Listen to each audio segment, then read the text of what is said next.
نحمده ونصلي ونسلم على رسوله الكريم ما بعد فاعوذ بالله من الشيطان الرجيم بسم الله الرحمن الرحيم فاسألوا أهل الذكر إن كنتم لا تعلمون صدق الله مولانا العظيم وبلغنا رسوله النبي الأمي الحبيب الكريم ونحن على ذلك لمن الشاهدين والشاكرين والحمد لله رب العالمين إن الله وملائكته يصلون على النبي يا أيها الذين آمنوا صلوا عليه وسلموا تسليما اللهم صل على سيدنا ومولانا محمد وعلى آل سيدنا ومولانا محمد وبارك وسلم وصل عليه الصلاة والسلام عليك يا سيدي يا رسول الله وعلى آلك وأصحابك يا سيدي يا حبيب الله. ذی احترام معزز برادران اسلام، آج کی ہماری گفتگو کا موضوع ہے تقلید کی شرعی حیثیت.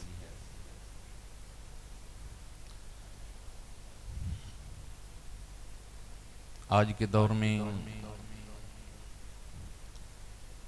ایک طبقہ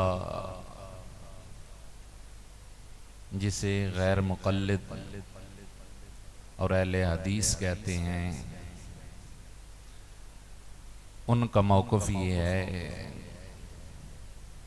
کہ کسی امام کی تقلید کرنا جائز نہیں ہے. ہر بندہ خود قرآن مجید، فرقان حمید اور احادیث مبارکہ سے مسائل کو اخذ کرے اور ان پر عمل کرے. کسی ایک امام کو اپنا امام مان کر، مقلد مان کر اس کی تقلید کرنا یہ شرک ہے، اور بعض اس کفر قرار دیتے ہیں. کیا جبکہ ہمارا موقف یہ ہے کہ ایک امام کی تقلید واجب ہے. احباب گرامی، اس بات کے اندر کوئی شک اور شبہ نہیں ہے کہ ہماری زندگیوں کا اصل مقصود اللہ رب العالمین کی بارگاہ کا قرب ہے، اور اس قرب کو حاصل کرنے کے لیے قرآن و سنت پر عمل کرنا فرض ہے، لازم ہے. تو بنیادی چیز یہ ذہنوں کے اندر ہم سب کو رکھنی چاہیے کہ اصل جو اطاعت لازم ہے وہ قرآن اور سنت کی ہے. لیکن جب آپ قرآن مجید، فرقان حمید کا مطالعہ فرمائیں گے، احادیث مبارکہ کا مطالعہ فرمائیں گے، تو بہت ساری مقامات ایسے آئیں گے جہاں پر ایک لفظ کے کئی معنی ہو سکتے ہیں. بعض مقامات ایسے آئیں گے جہاں ایک آیت دوسری آیت سے ٹکرا رہی ہے، یعنی ایک آیت کے اندر ایک حکم موجود ہے اور دوسری آیت کے اندر اس کے بالکل مخالف حکم موجود ہے. مثلا قرآن مجید، فرقان حمید کے اندر ایک آیہ مبارکہ کے اندر وہ عورت جس کا شوہر فوت ہو جائے وہ کتنا عرصہ عدت گزارے گی. یہ حکم قرآن مجید، فرقان حمید کے اندر ایک آیت کے اندر یہ بیان کیا گیا کہ وہ 1 سال کا عرصہ عدت گزارے گی، پورا 1 سال. یہ قرآن مجید، فرقان حمید کی آیت. دوسری آیت کے اندر اربعۃ اشہر و عشرہ، 4 مہینے اور 10 دن عدت بیان کی گئی۔ اب یہ دونوں چیزیں آپس میں متضاد ہیں کہ نہیں؟ اب ایک پہ عمل کرے گا تو دوسری رہ جائے گی، دوسری پہ عمل کرے گا تو پہلی رہ جائے گی۔ دونوں آیتوں پر یہاں پر عمل کرنا بندے کے لیے ناممکن ہے کہ ایک عورت 4 مہینے 10 دن بھی عدت گزارے اور سال بھی عدت گزارے۔ سال گزارے گی تو 4 مہینے 10 والا وہ حکم پورا نہیں ہوگا، 4 مہینے 10 والے پر عمل کرے گی تو سال والا پورا نہیں۔ یہ بات سمجھ میں آ گئی؟ اب ان دو آیتوں کے درمیان بالکل ایک کھلا تعارض ہے، ایک دوسرے کے یہ متضاد ہیں، مخالف ہیں، حکم الگ الگ موجود ہیں۔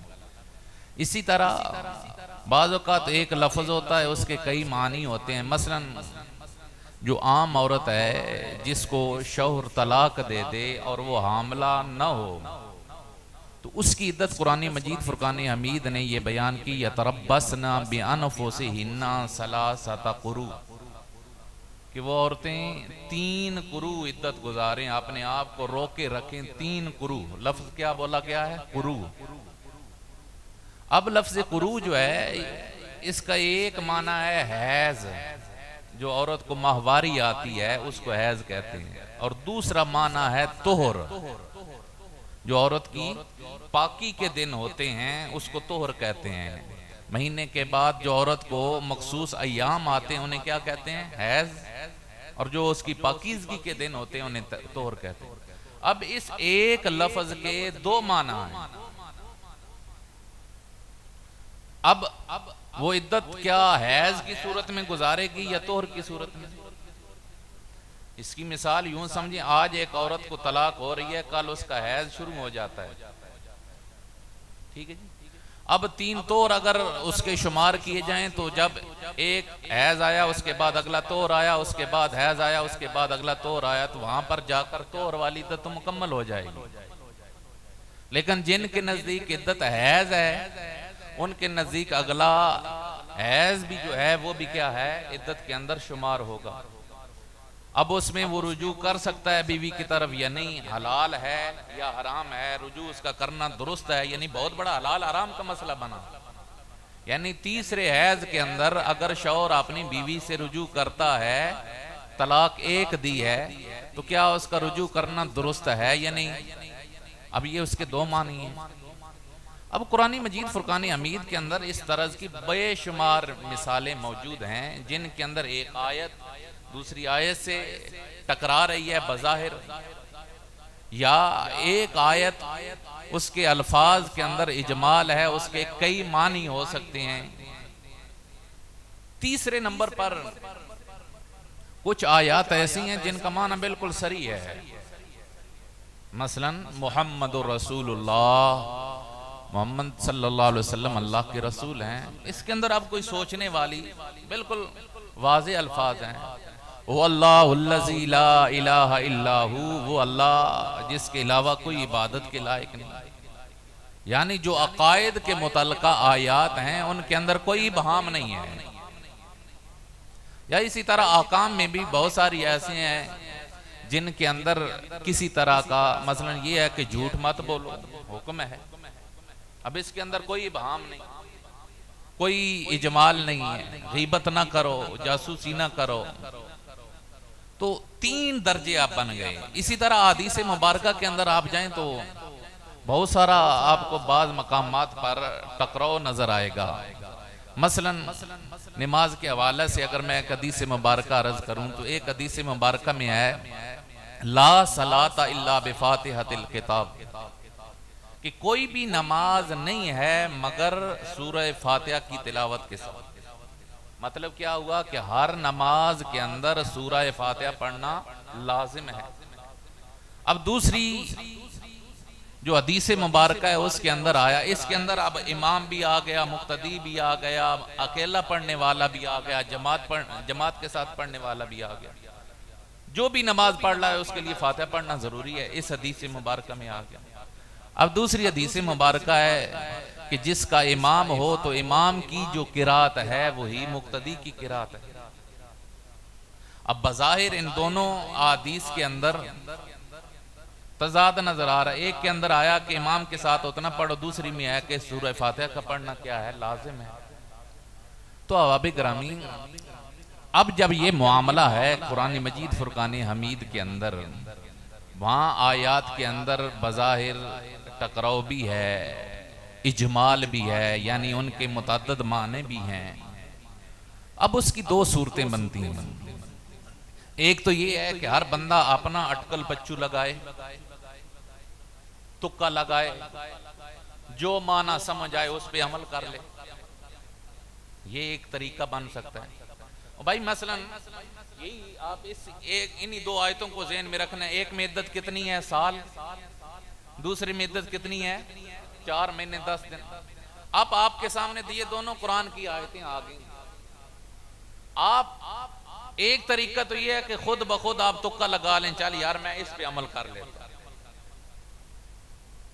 دوسرا طریقہ یہ ہے کہ آپ یہ معاملہ پیش آ گیا تو یہ معاملہ جا کر کسی ایسے بندے سے پوچھ لیں جو قرآن و سنت کو ٹھیک طریقے سے جاننے والا ہو. یہ دو طریقے ہیں. یا آپ اپنا خود اندازہ لگائیں، یا پھر کیا ہے کسی عالم سے پوچھ لیں، اس کی بات کو مان لیں. اب اگر پہلا طریقہ آپ اس پہ عمل کرتے ہیں، وہ پہلا طریقہ کیا ہے کہ آپ خود بخود تکا لگا لیں. مثلا احادیث ہیں ان میں آپ خود بخود اپنا تکا لگا لیں، تو یہ کام انتہائی خطرناک ہے. مثلا آپ تکا لگا کر یہ کر دیتے ہیں کہ جناب جی سال عدت گزارنی ہے عورت نے، جبکہ حقیقت کے اندر یہ آیت منسوخ ہو چکی ہو، یہ حکم جو ہے یہ ختم ہو چکا ہو، تو یہ قرآن پہ عمل ہوگا یا قرآن کی نافرمانی ہوگی؟ بولیں. قرآن کی نافرمانی ہوگی نا. قرآن کہہ رہا ہے 4 مہینے 10 دن اور آپ کہیں پورا سال. اگر آپ اپنے ذہن پر اپنی سمجھ کے مطابق ہر بندہ خود اخذ کرے تو یہ صاحب کہیں گے جی سال، یہ صاحب کہیں گے 4 مہینے 10 دن. رولا بن جائے گا، لوگوں میں تفرقہ بنے گا، لڑائی ہوگی. یہ کہیں گے ابھی یہ عورت عدت کے اندر ہے، دوسرا کہے گا یہ عورت عدت سے فارغ ہو چکی ہے. ایک کہے گا میں اب اس کے ساتھ نکاح کر سکتا ہوں، دوسرا کہے گا نہیں ابھی سال اس کی عدت ہے، نکاح نہیں ہو سکتا. تو بہت بڑا مسئلہ. تو پہلا طریقہ تو یہ ہے کہ خود تکا لگا کر ہر بندہ مسئلہ اخذ کرے. دوسرا طریقہ ہے کہ کسی ایسے آدمی سے جو ان معاملات کو جاننے والا اسے پوچھا جائے.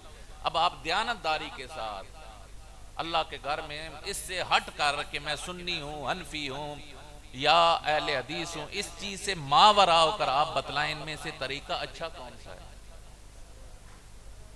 خود تکا لگانا، خود سمجھنا، یا کسی سے جو جاننے والا اس سے پوچھنا. تو یقیناً پہلا جو طریقہ ہے خود بخود تکا لگا کر مسئلہ اخذ کرنا، یہ انتہائی خطرناک ہے. اس سے دین جو ہے وہ سارا کا سارا مذاق بن کر رہ جائے گا. تو لہٰذا اب طریقہ کار یہی ہوگا کہ آپ خود تکا نہ لگائیں، بلکہ کسی ایسے آدمی سے جو کیا ہے جاننے والا ہو، مہارت رکھنے والا ہو، اس سے جا کر سوال کریں تو اس سے آپ کا مسئلہ حل ہو جائے گا. اور یہی جو جا کر پوچھنا ہے کسی کی. اب آپ آئے، میں ایک مثال دے رہا ہوں، کسی عالم کے پاس آئے، اس سے آ کر مسئلہ پوچھا اور دلیل طلب کیے بغیر آپ نے یہ سمجھا کہ یہ عالم ہے، متقی ہے، پرہیزگار ہے، اس کا ایمان مسلم ہے، اس کا زہد و تقوی تسلیم شدہ ہے. اس نے کہا کہ جی 4 مہینے 10 دن والی عدت گزارنی ہے. آپ نے اس سے کوئی دلیل نہیں مانگی، دلیل مانگے بغیر آپ اس کی بات پر عمل کر لیتے ہیں، تو اس کا نام تقلید ہے. اس کا نام کیا ہے؟ سارے بولیں، اس کا نام کیا ہے؟ تقلید ہے. اعتماد کر کے کسی کے قول کو مان لینا دلیل مانگے بغیر، اس چیز کا نام کیا ہے؟ تقلید ہے. اب آپ دیانتداری کے ساتھ یہ بتائیں اس کے اندر کون سی غلط بات ہے. اگر تو کسی بندے کو خود قرآن مجید فرقان حمید سے مسئلہ اخذ کرنے کی صلاحیت ہو تو اس پر تقلید لازم نہیں ہوگی. لیکن خود بخود مسئلہ اخذ کرنے کا یہ نہیں مطلب ہوتا کہ جی میں تو الحمدللہ 3 بار قرآن مجید میں نے ترجمے کے ساتھ پڑھا ہوا ہے، میں نے بخاری شریف ساری ترجمے کے ساتھ پڑھی ہوئی ہے، لہٰذا میں اب یہ جو طبقہ آپ کو کہہ رہا ہوتا ہے نا کہ تقلید کی کوئی ضرورت نہیں، وہ 5 پڑھے ہوئے ہوتے ہیں، 8 پڑھے ہوئے ہوتے ہیں، 10 پڑھے ہوتے ہیں، مدرسے کا تو انہوں نے کبھی منہ نہیں دیکھا ہوتا، مال ڈنگر کے پیچھے ساری زندگی لگے، کسی کے ہاتھ چڑھے اور خود مبلغ بن لے، اور وہ میں آگے جا کر انشاءاللہ عرض کروں گا۔ اب یہاں پر اگر ایک آدمی دیکھیں کچھ حکم، ایک حکم پہلے نازل ہوا، ایک حکم بعد میں نازل ہوا، بعد والا حکم پہلے حکم کو کیا کر دیتا ہے؟ ختم کر دیتا ہے، منسوخ کر دیتا ہے۔ پہلا حکم منسوخ ہو گیا، بعد والا حکم کیا ہو گیا؟ ناسخ ہو گیا۔ بعد والا حکم کیا ہو گیا؟ جیسے ہی یہ آیت کریمہ میں نے آپ کی خدمت میں سانہ والا، سال والا جو ہے وہ حکم منسوخ ہو گیا، بعد والا حکم کیا ہے؟ 4 مہینے اور 10 دن والا۔ تو لہٰذا جتنا قرآن مجید فرقان حمید کے اندر ناسخ اور منسوخ ہیں، احادیث کے اندر جتنے حکم ناسخ اور منسوخ ہیں، اس بندے کے لیے وہ سارے ناسخ اور منسوخ جاننا ضروری ہے، نمبر 1۔ پھر اس کے ایک لفظ کے میں نے جیسے بولا کئی معنی ہو سکتے ہیں، آپ نے قرآن کا ترجمہ کرتے ہوئے تو ہو سکتا ہے وہ شافی ہو تو وہ یتربصن بانفسہن ثلاثۃ قروء کا ترجمہ کر رہا ہو، طور کہ 3 طور وہ اپنے آپ کو روک، حنفی اگر ترجمہ آپ پڑھ رہے ہیں کسی کا تو وہ کر رہا ہوگا 3 حیض اپنے آپ کو روک کے رکھو۔ اگر خود مسئلہ اخذ کرنا ہے تو اس بندے کو عربی لغت کا ماہر ہونا بھی ضروری ہے، سارے کے سارے ناظرین۔ پھر اس آدمی کے لیے احادیث کا جتنا ذخیرہ ہے، احادیث کا جتنا ذخیرہ ہے، سارے حدیث کا اس کو پر وقت ہر وقت حافظ ہونا ضروری ہے، کیونکہ ہو سکتا ہے وہ ایک حدیث سامنے رکھ کر وہ اس پر عمل کر رہا ہو، خود بخود اگر وہ عمل کرنے لگے تو دوسری حدیث اس کے مخالف ہو اور وہ اس کی نظر سے گزری ہی نہ ہو، اور ہو سکتا ہے جس پر وہ عمل کر رہا ہو وہ حدیث کیا ہے؟ منسوخ ہو چکی ہو دوسری حدیث کی وجہ سے۔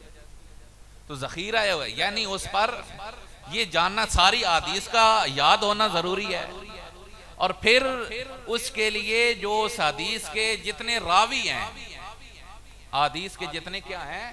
راوی ہیں، ان سارے راویوں کے حالات پتہ ہونا ضروری ہے، کیونکہ کوئی حدیث صحیح بھی ہوتی ہے نا، حدیث کچھ احادیث صحیح ہوتی ہیں، کچھ احادیث کمزور ہوتی ہیں، ضعیف ہوتی ہیں۔ حدیث ضعیف کیوں ہوتی ہے؟ کہ اس کو جو آگے بیان کرنے والا آدمی ہوتا ہے نا، وہ بندہ پختہ نہیں ہوتا، وہ کمزور ہوتا ہے، جس کی وجہ سے وہ حدیث کیا ہو جاتی ہے؟ کمزور ہو جاتی ہے۔ مثلا وہ جھوٹا بندہ روایت کر رہا ہے تو یقیناً اب شک آ جائے گا کہ یہ حدیث کے اندر بھی ہو سکتا ہے گڑبڑ کر رہا، وہ بندہ عام لوفر ٹائپ آدمی ہے تو ہو سکتا ہے پھر اس میں یہ آ جائے گا کہ ہو سکتا ہے وہ حدیث کے اندر بھی خرابی کر رہا۔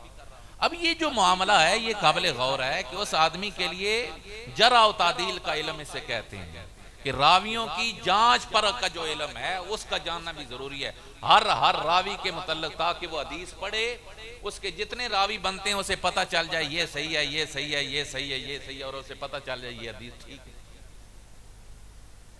اس کے علاوہ پھر بعض اوقات سیدھا مفہوم بظاہر بندے کو کچھ اور نظر آ رہا ہوتا ہے، لیکن وہاں پر علم بلاغت کی روح سے اس کا مفہوم کچھ اور ہوتا ہے۔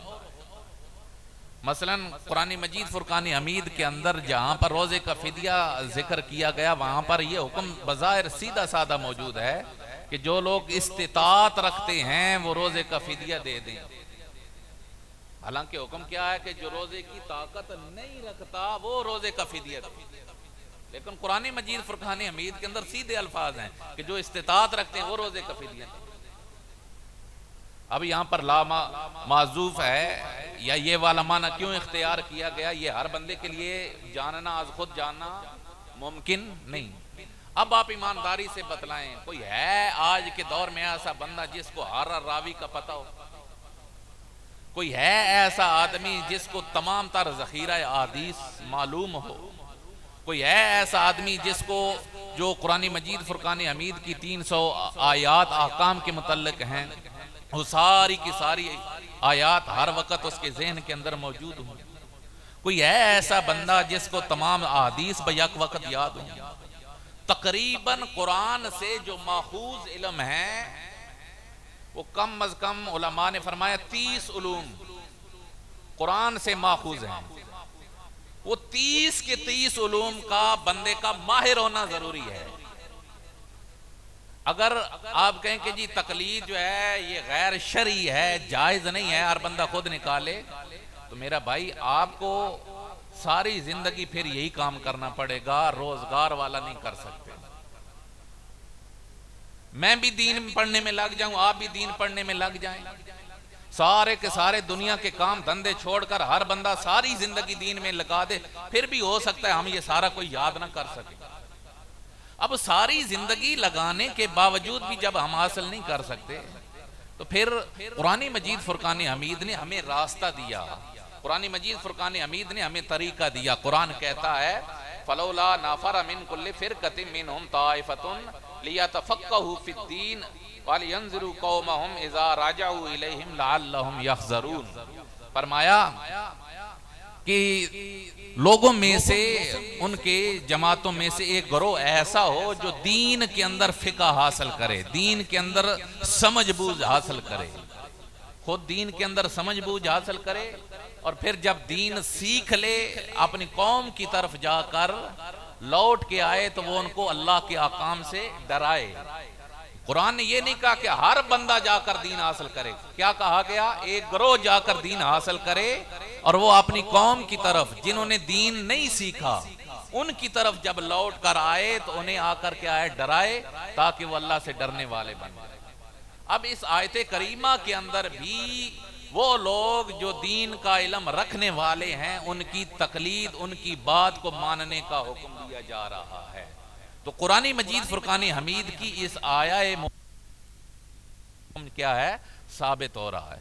اب آپ گرامی اسی طرح اگر ہر بندہ خود بخود دین کے مسائل کے اندر سے خود مسئلے نکالنے کی کوشش کرتا ہے تو ہر بندے کے لیے ممکن، بولیں ہر بندے کے لیے یہ ممکن نہیں ہے.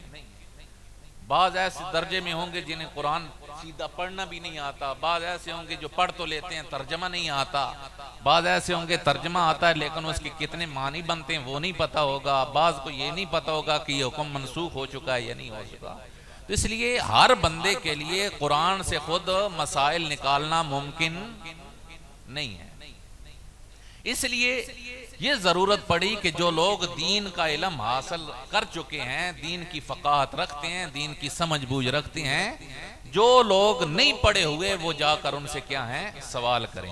قرآن مجید فرقان حمید نے بھی ہمیں یہی حکم دیا فَاسْأَلُوا أَهْلَ الذِّكْرِ إِن كُنتُمْ لَا تَعْلَمُونَ، کہ اہل ذکر سے جا کر سوال کرو اگر تمہیں علم نہیں ہے. اگر علم ہے پھر الگ بات، اگر علم نہیں ہے تو پھر کیا ہے؟ اہل ذکر سے جا کر سوال کرو. قرآن مجید فرقان حمید نے بھی گویا جس سے اب سوال کر رہا ہے، سوال کرنے کا یہ مطلب تو نہیں کہ اس سے پوچھ کر اس کی بات مانے ہی نہیں. کیوں پوچھے گا؟ جو وہ بتلائے گا اسے ماننا پڑے گا، اور اسی چیز کا نام کیا ہے؟ تقلید ہے. اور پھر یہ بات ذہنوں کے اندر رکھیں کہ تقلید تمام تر احکام کے اندر نہیں، جو احکام بالکل واضح ہیں ان کے اندر تقلید نہیں ہے. مثلا عقائد کے متعلقہ اللہ ایک ہے، اب کوئی امام کہتا بھی رہے کہ اللہ دو ہیں تو اس کی بات کو نہیں مانا جائے گا، تقلید حرام ہوگی. محمد صلی اللہ علیہ وسلم آخری نبی ہیں، کوئی کہتا بھی ہے کہ آخری نبی نہیں ہے تو اس کی تقلید حرام ہوگی، کفر ہوگی. جو نصوص جن کے اندر کوئی تعارض نہیں، جن کے اندر معنی کی کوئی پوشیدگی نہیں، معنی واضح ظاہر باہر ہے، ان کے اندر تقلید کی اجازت نہیں. تقلید کن کے اندر کی جائے گی؟ تینوں درجے ہیں. ایک ہیں جو آیات متعارض نہیں، دوسری ہیں جو متعارض ہیں، اور تیسری ہیں جن کے اندر کیا ہے؟ پوشیدگی ہے، اجمال ہے. جو متعارض نہیں ان میں تقلید کی ضرورت نہیں. جہاں معاملہ ایک دوسرے سے ٹکراتا ہے وہاں تقلید کرنا پڑے گی. اسی طرح اگر ایک لفظ کے کئی معنی ہیں تو وہاں پر بھی آپ کو تقلید کی ضرورت پیش آئے گی. تو اس کے اندر اگر آپ دیانتداری کے ساتھ غور و فکر کریں تو اس کے اندر کسی بھی طرح کا کوئی ایسا کام موجود نہیں ہے جو شریعت کی خلاف ورزی ہو، بلکہ یہ شریعت کے حکم کے عین مطابق ہے۔ اسی طرح قرآن مجید فرقان حمید کے اندر یہ بھی حکم دیا گیا، یا ایھا الذین آمنوا اطیعوا اللہ واطیعوا الرسول واولی الامر منکم، اے ایمان والو اطاعت کرو اللہ کی اور اطاعت کرو اللہ کے رسول کی، اور اولی الامر کی اطاعت کرو۔ اولی الامر کی تشریح کے اندر علماء و مفسرین کرام نے ذکر فرمایا کہ اولی الامر سے مراد مجتہدین کرام ہیں، وہ امام جو درجہ اجتہاد پر فائز ہیں، ان کی کیا ہے؟ اطاعت کرو۔ اب اس آیت کریمہ کے اندر بھی ان کی اطاعت کا حکم دے کر گویا قرآن مجید فرقان حمید نے عام لوگوں کو، اہل علم لوگوں کی تقلید کا کیا ہے؟ حکم ارشاد فرمایا۔ تو یہ قرآن مجید فرقان حمید کی 5-6 آیات ہیں جن کے اندر اس طرح کے حکم کیا ہیں؟ موجود ہیں، کہ جن کے اندر جاہل آدمی کو اہل علم لوگوں سے سوال کرنے کا کیا ہے؟ حکم دیا گیا۔ اگر آپ حدیث مبارکہ کی طرف آئیں تو حدیث مبارکہ کے اندر بھی تقلید کا جواز موجود ہے۔ نبی کریم صلی اللہ علیہ وآلہ وسلم نے حدیث مبارکہ ارشاد فرمایا، جس آدمی نے فتویٰ دیا بغیر علم کے، جس آدمی نے بغیر علم کے فتویٰ دیا تو اس کے جو گناہ ہے، فتویٰ کا گناہ ہے، وہ اس فتویٰ دینے والے کے سر پر ہوگا۔ اب یہاں توجہ کے ساتھ حضور نے کیا ہے؟ فتویٰ کیا فرمایا؟ جس نے فتویٰ دیا، اب فتویٰ دے کر وہ دوسرا آدمی جائے گا، اس پر عمل کرے گا نا، تو یہ کیا ہے؟ یہ تقلید ہے۔ کسی سے فتویٰ لینا، اس کی بات کو ماننا ہوتا ہے، اس کی بات کو تسلیم کرنا ہوتا ہے۔ یہ الگ بات ہے کہ اگر وہ غلط فتویٰ دیتا ہے تو اس کا گناہ اس کے ذمہ آئے گا۔ حقیقت کے اندر اس حدیث مبارکہ کے اندر یہ ہمیں رہنمائی دی جا رہی ہے کہ ایک آدمی کا فتویٰ دینا جائز ہے، دوسرے کا اس کے فتوے پر عمل کرنا بھی کیا ہے؟ جائز ہے۔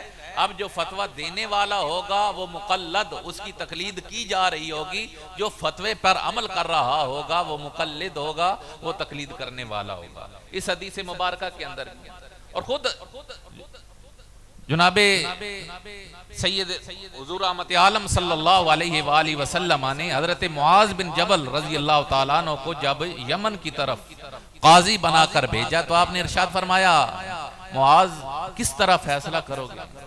عرض کی، یا رسول اللہ صلی اللہ علیہ وسلم، اللہ کے حکم کے مطابق، قرآن کے مطابق فیصلہ کروں گا۔ فرمایا اگر وہاں تمہیں وہ معاملہ نہ مل سکے پھر؟ عرض کی، یا رسول اللہ صلی اللہ علیہ وسلم، آپ کے فرمان کے مطابق۔ حضور نے ارشاد فرمایا اگر ادھر سے بھی تمہیں رہنمائی نہ مل سکے، نہ پا سکو تو پھر؟ حضرت معاذ بن جبل نے عرض کی، یا رسول اللہ پھر میں اپنی رائے کے مطابق فیصلہ کروں گا۔ تو حضور رحمت عالم صلی اللہ علیہ وسلم نے ان کی تحسین فرمائی، سینے سے لگایا اور دعا دیا، اللہ کا شکر ادا کیا۔ شکر ہے اس پروردگار کا کہ جس نے اپنے رسول کے رسول کو، قاصد کو یہ توفیق عطا فرمائی کہ وہ دین کے مطابق فیصلہ کرے۔ اب حضور نے یہ منع نہیں کیا کہ تم نے اپنی رائے کے مطابق وہاں فیصلہ نہیں کرنا، اگر کہیں نہیں ملتا تو ادھر آنا ہے، ادھر سے پوچھ کے جانا ہے۔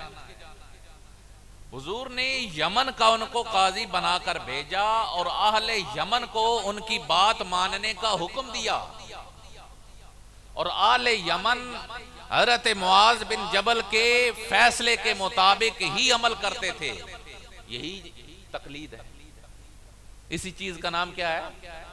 حضرت معاذ بن جبل کو نبی کریم صلی اللہ علیہ وسلم نے وہاں حاکم بنایا، مجتہد بنا کر بھیجا، اور اہل یمن نے حضرت معاذ بن جبل کی تقلید کی۔ اور بہت سارے ایسے مسائل جہاں سے ڈائریکٹلی قرآن و حدیث سے رہنمائی موجود نہیں تھی، وہاں پر بھی حضرت معاذ بن جبل رضی اللہ تعالیٰ عنہ نے خود فیصلے کیے۔ مثلا ایک آپ کی عدالت کے اندر ایک فیصلہ آیا، پوچھا گیا کہ ایک عورت آدمی مر جاتا ہے، اس کی ایک بیٹی ہے اور ساتھ اس کی ایک بہن ہے، تو ان کی وراثت کیسے تقسیم ہوگی؟ صرف بہن بھی ایک ہے، بیٹی بھی ایک ہے، تو وراثت کیسے تقسیم ہوگی؟ اب یہ ڈائریکٹلی اس طرح کا کوئی مسئلہ نہ ڈائریکٹ حدیث کے اندر موجود تھا، نہ قرآن مجید فرقان حمید کے اندر موجود تھا، اس سے الگ الگ بیان کیے گئے۔ تو حضرت معاذ بن جبل نے اپنے اجتہاد کے ساتھ فیصلہ فرماتے ہوئے فرمایا کہ نصف مال جو ہے وہ بیٹی کو ملے گا اور نصف مال جو ہے اس کی بہن کو ملے گا۔ اور آل یمن نے فیصلے پر عمل کیا. حضرت معاذ نے خود اجتہاد فرما کر مسئلہ نکال کر ان کو بتایا, آل یمن نے اس کو تسلیم کیا. اسی چیز کا نام کیا ہے؟ اور انہوں نے وہاں حدیث مبارکہ کے اندر آپ دیکھ لیں, کہیں بھی انہوں نے یہ سوال نہیں کیا کہ یہ فیصلہ آپ نے کیسے کیا, اس کی دلیل کیا ہے. تو دلیل پوچھے بغیر کسی عالم مجتہد کی بات کو تسلیم کر لینے کا نام کیا ہے؟ تقلید ہے. خود صحابہ کرام رضوان اللہ تعالی علیہم اجمعین کے دور کے اندر بھی تقلید جاری رہی. نبی کریم صلی اللہ علیہ وسلم نے خود تقلید کرنے کا حکم دیا, یمن والوں کو معاذ بن جبل کی تقلید کا حکم دیا. پھر نبی کریم صلی اللہ علیہ وسلم کے زمانہ کے بعد صحابہ کرام رضوان اللہ تعالی علیہم اجمعین کے دور کے اندر بھی حضرت سیدنا فاروق اعظم نے مقام جابیہ کے موقع پر ایک دن خطبہ ارشاد فرمایا, اور خطبہ دیتے ہوئے ارشاد فرمایا کہ جس کسی کو وراثت کے مسائل کے اندر اگر ابہام ہو تو حضرت زید بن ثابت رضی اللہ تعالیٰ عنہ سے جا کر سوال کرے. اگر کسی آدمی کو قرآن مجید فرقان حمید کے متعلق سوال کرنا ہو تو وہ ابی بن کعب سے جا کر سوال کرے. اور اگر کسی کو دین کی فقہ کے متعلق کیا ہے سوال کرنا ہو تو وہ حضرت عبداللہ ابن مسعود سے جا کر سوال کرے. اور اگر مالی معاملات کے متعلق آپ نے فرمایا سوال کرنا ہو تو وہ مجھ سے آ کر سوال کرے, کیونکہ اللہ نے مجھے تمہارا والی بنایا ہے, اس لیے مال کے متعلق سوالات تم مجھ سے کر دو. تو خود حضرت سیدنا فاروق اعظم نے لوگوں کو ان کی بات, حضرت زید بن ثابت, حضرت ابی بن کعب کی باتوں پر عمل کرنے کا حکم دیا. یہ نہیں فرمایا کہ اگر تمہیں مثلا وراثت کا مسئلہ ہے تو خود قرآن اور حدیث سے جا کر ڈھونڈو. کیا فرمایا؟ حضرت زید بن ثابت سے پوچھو. قرآن کے ناسخ و منسوخ کے متعلق مسئلہ پوچھنا ہو تو ابی بن کعب سے جا کر پوچھو. تو حضرت سیدنا فاروق اعظم رضی اللہ تعالیٰ عنہ کا یہ فرمانا یہ بھی اس بات کی واضح اور ٹھوس دلیل ہے کہ خود صحابہ کرام رضوان اللہ تعالیٰ علیہم اجمعین میں بعض صحابہ ایسے تھے جو فقیہ صحابہ تھے, مجتہد صحابہ تھے, اور بعض صحابہ ایسے تھے جو مجتہد صحابہ نہیں تھے. تو غیر مجتہد جو صحابہ تھے وہ مجتہد صحابہ سے آ کر سوال کرتے اور وہ مسائل کو حل کرتے, اور جو غیر مجتہد صحابہ ہیں وہ ان کی بات پر عمل کرتے اور جو انہوں نے حکم دیا اس کو تسلیم کر کے اس پر عمل کرتے. اب ہمارے نزدیک یہ ہے کہ کسی ایک امام کی تقلید کرنا کیا ہے؟ لازم ہے.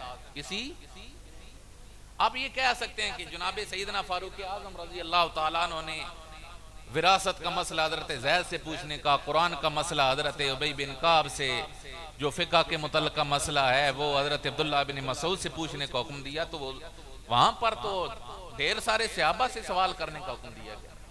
تو اگر آپ حدیث مبارکہ کے اندر غور و فکر فرمائیں تو وہاں پر ایک صحابی کی بھی تقلید کا حکم موجود ہے, جس کو کیا کہتے ہیں؟ تقلید شخصی. کیا کہتے ہیں؟ تقلید شخصی کا مطلب ہے کہ باقی ائمہ کو چھوڑ کر کسی ایک آدمی کو اپنا امام مان کر تمام تر مسائل کے اندر اسی کی بات کو مانا جائے. اس کا نام کیا ہے؟ تقلید شخصی ہے. تقلید مطلق کیا ہے؟ ایک مسئلہ میں اس کی بات مان لی جائے, ایک میں اس کی مان لی جائے, ایک میں اس کی مان لی جائے, ایک میں اس کی مان لی جائے. یہ کیا ہے؟ تقلید مطلق ہے. ہمارے نزدیک, احناف کے نزدیک تقلید شخصی لازم ہے. تقلید, آپ کہیں گے کہ حدیث کے اندر تقلید مطلق ہے, تو حدیث کے اندر تقلید شخصی بھی ہے. میں آگے جا کر وضاحت کروں گا کہ تقلید شخصی کیوں ضروری ہے, ایک امام کی تقلید کیوں ضروری ہے.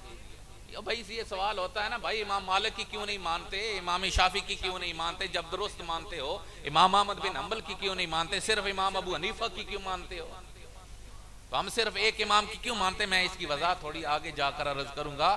یہاں اب یہ بات سمجھیں. حضرت اکرمہ رضی اللہ تعالی عنہ ارشاد فرماتے ہیں کہ بخاری شریف کی یہ حدیث مبارکہ ہے, کچھ لوگ مدینہ المنورہ کے مکہ شریف حج کرنے کے لیے گئے, تو وہاں پر حضرت عبداللہ ابن عباس رضی اللہ تعالی عنہ سے جا کر انہوں نے ایک مسئلہ پوچھا. مسئلہ انہوں نے یہ جا کر پوچھا کہ جناب ایک عورت طواف زیارت کر چکی ہے, جو حج کا فرض طواف ہے وہ اس نے کر لیا ہے, اس کے بعد اس کی ماواری شروع ہو جاتی ہے, اس کا حیض شروع ہو جاتا ہے. اب آخر میں الوداعی طواف کرنا کیا ہوتا ہے؟ واجب ہوتا ہے فرض ادا کرنے کے بعد، پھر جب بندے نے مکہ سے نکلنا ہو تو وہ الوداعی طواف کر کے نکلتا ہے، یہ واجب ہے۔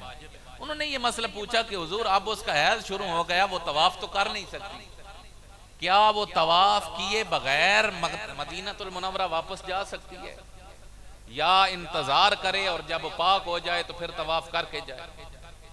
تو حضرت بخاری شریف کی حدیث مبارکہ حضرت عبداللہ ابن عباس رضی اللہ تعالیٰ عنہ نے آپ نے ارشاد فرمایا کہ وہ جو ہے نا طواف کیے بغیر جا سکتی ہے اگر اس کی ماواری کے دن شروع ہو گئے۔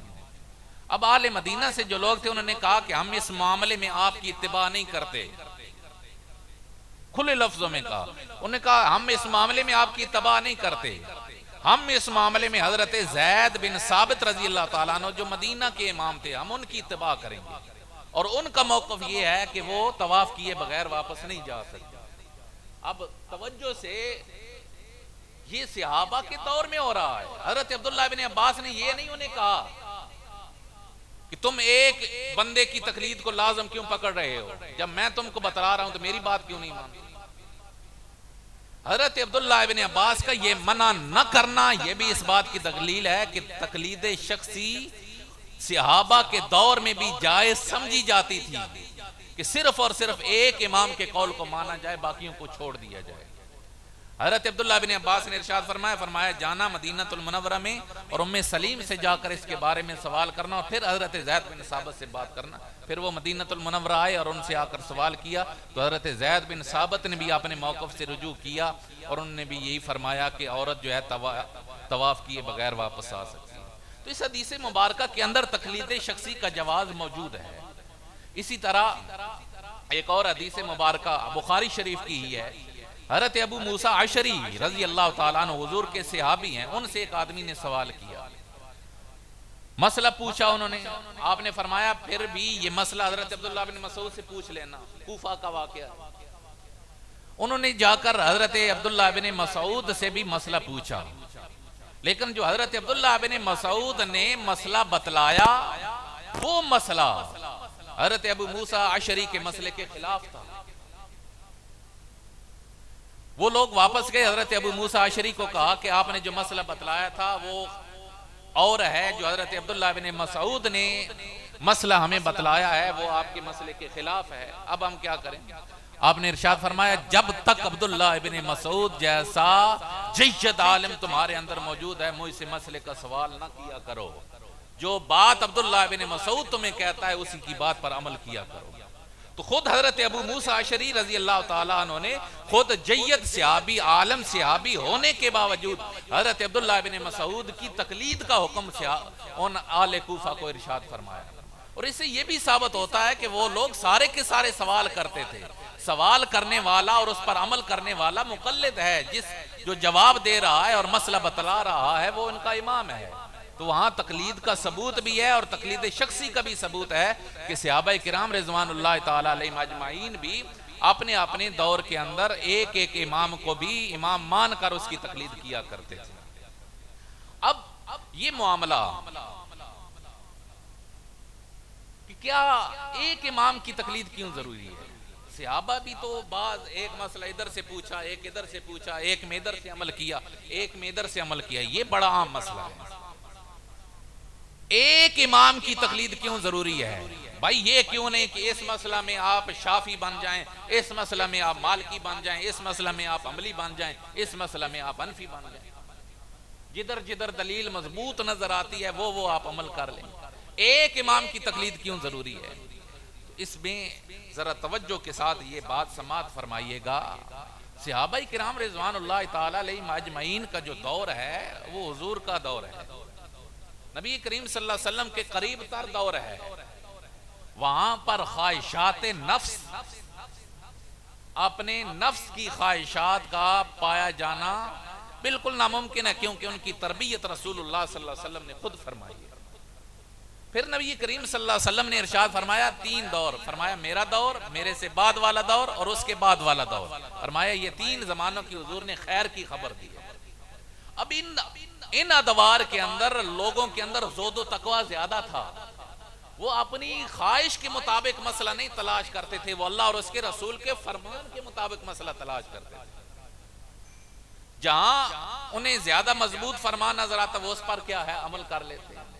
لیکن جیسے جیسے دین سے اس دور سے دوری ہوتی گئی تو لوگوں کی دین سے دوری ہوتی گئی، لوگوں سے دین کی دوری اتنی ہوتی گئی کہ لوگ اپنی اپنی خواہشات پر عمل کرنے لگ گئے۔ جب بزرگان دین نے یہ دیکھا کہ لوگ جہاں آسانی نظر آتی ہے وہاں وہ اپنی بات پر عمل کر لیتے ہیں، تو اس وقت ائمہ کرام نے یہ فیصلہ کیا کہ اس طریقے سے دین دین نہیں رہے گا، دین خواہشات کی اتباع کا نام بن جائے گا۔ اور قرآن مجید فرقان حمید کے اندر اپنی خواہش کی پیروی کرنے سے قرآن نے منع کیا ہے۔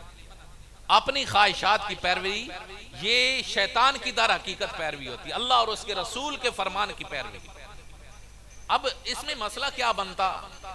کیونکہ وہ لوگوں کے اندر وہ زہد و تقوی موجود نہیں تھا۔ مثلا اس کی مثال سمجھیں، اناف کے نزدیک اگر خون نکلتا ہے وضو، بولو وضو، شوافے کے نزدیک اگر خون نکلتا ہے تو وضو نہیں ٹوٹتا۔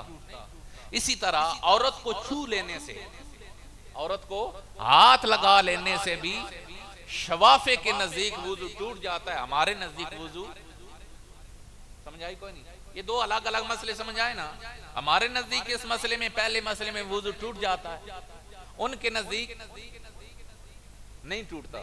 دوسرے مسئلے میں عورت کو ہاتھ لگانے سے ہمارے نزدیک نہیں ٹوٹتا، ان کے نزدیک ٹوٹتا۔ اب ہو سخت سردیوں کا موسم، ٹھیک ہے جی، ایک آدمی کا خون نکلا ہے، وہ حنفی ہے، کیا حنفی، لیکن وہ کہتا ہے کہ میں اس مسئلے میں اب چونکہ سخت سردی ہے تو میں امام شافعی کی بات مانوں گا، میں وضو نہیں کروں گا کیونکہ ان کے نزدیک وضو نہیں ٹوٹتا۔ بات سمجھ آئی کہ نہیں آئی؟ ٹھیک ہے، لہذا وہ وضو نہیں کرتا، نماز پڑھ دیتا ہے۔ انہی سردیوں میں وہ اپنی عورت کو ہاتھ لگا لیتا ہے، اب کہتا ہے میں اب یہاں شافعی کی بات نہیں مانتا، یہاں میں ابو حنیفہ کی بات مانتا، کیونکہ شوافے کے نزدیک ہاتھ لگانے سے وضو کیا ہے ٹوٹ جاتا ہے، اناف کے نزدیک ہاتھ لگانے سے وضو۔ اب ایمانداری سے بتلائیں یہ دین پہ عمل کر رہا ہے یا اپنی خواہش پہ عمل کر رہا ہے؟ یہ ہے وہ معاملہ، کیونکہ ہر امام کے اندر کچھ نہ کچھ ایسی چیزیں موجود ہیں جن کے اندر بہت زیادہ آسانی ہے۔ اب میں اس کی دو تین مثالیں دوں کہ کتنی کتنی آسانیاں موجود ہیں۔ مثلا امام شافعی رحمۃ اللہ علیہ کے نزدیک شطرنج کھیلنا جائز ہے، وہ کہے گا اس مسئلے میں میں امام شافعی کی بات مانوں گا۔ امام اعمش رحمۃ اللہ تعالی علیہ کے نزدیک جو ہے وہ روزہ کی ابتدا جب سورج طلوع ہوتا ہے اس وقت ہوتی ہے، وہ کہے گا میں باقی سارے معاملے میں حنفی ہوں، روزے کے معاملے میں میں جب سورج طلوع ہوگا اس وقت رکھوں گا، امام اعمش رحمۃ اللہ تعالی علیہ کی بات مانتا ہوں۔ اسی طرح حضرت عطا بن ابی رباح کا موقف یہ ہے کہ اگر عید والے دن جمعہ ہو، جمعہ کے دن عید ہو تو اگر اس نے عید پڑھ لی ہے تو پھر نہ اس دن ظہر کی نماز پڑھے نہ اس دن جمعہ کی نماز پڑھے، وہ کہے گا کہ میں اس معاملے میں حضرت عطا کی بات کو مانوں گا۔ اسی طرح جو داؤد ظاہری اور ابن حزم ہیں ان کا موقف یہ ہے کہ کسی عورت سے شادی کرنا ہو تو اس کو برہنہ ننگا اس کو دیکھنا جائز ہے، وہ کہے گا باقی سارے معاملوں میں میں حنفی ہوں، اس معاملے میں میں ان کی بات کو مانوں۔ یہ دین میں ذات بنے گا یا نہیں بنے گا؟ یہ دین دین نہیں رہے گا، خدا اور اس کے رسول کی فرما برداری نہیں رہے گی، بلکہ دین در حقیقت اپنی خواہش کو ماننے کا نام بن جائے گا۔ اسی طرح ایک آدمی کہے کہ مثلا، اور میں یہاں بات ایک ابن تیمیہ یہ بھی ان لوگوں میں سے ایک آدمی ہے جو کہتا ہے کہ تقلید شخصی جائز نہیں، کسی ایک امام کی تقلید جائز نہیں، لیکن اس نے خود اپنی فتاوی ابن تیمیہ کے اندر یہ بات ذکر کی ہے کہ اگر ایک آدمی شفا کے قائل ہے، آناف کے نزدیک جو پڑوسی آدمی ہے نا، پڑوسی اس کو حق شفا حاصل ہے، وہ شفا کر سکتا ہے، پڑوسی کو حق شفا حاصل ہے۔ شوافے کے نزدیک جو پڑوسی ہے اس کو حق شفا حاصل نہیں ہے۔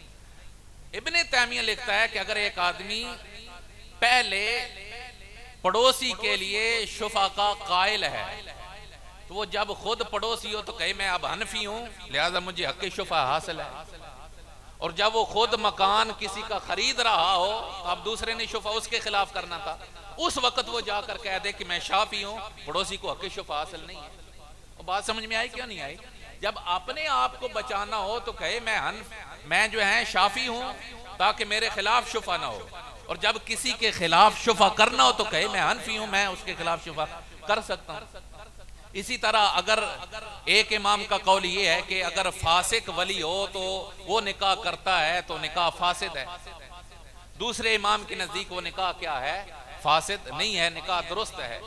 اب اس نے 3 طلاقیں دے دی بیوی کو، اب وہ کہے کہ جس کے نزدیک امام کے نزدیک جو ہے نکاح فاسد نہیں، میں اس کا قائل ہوں تاکہ میرا نکاح ہی نہیں ہوگا اور عورت میری مغلظہ نہیں ہو جائے گی۔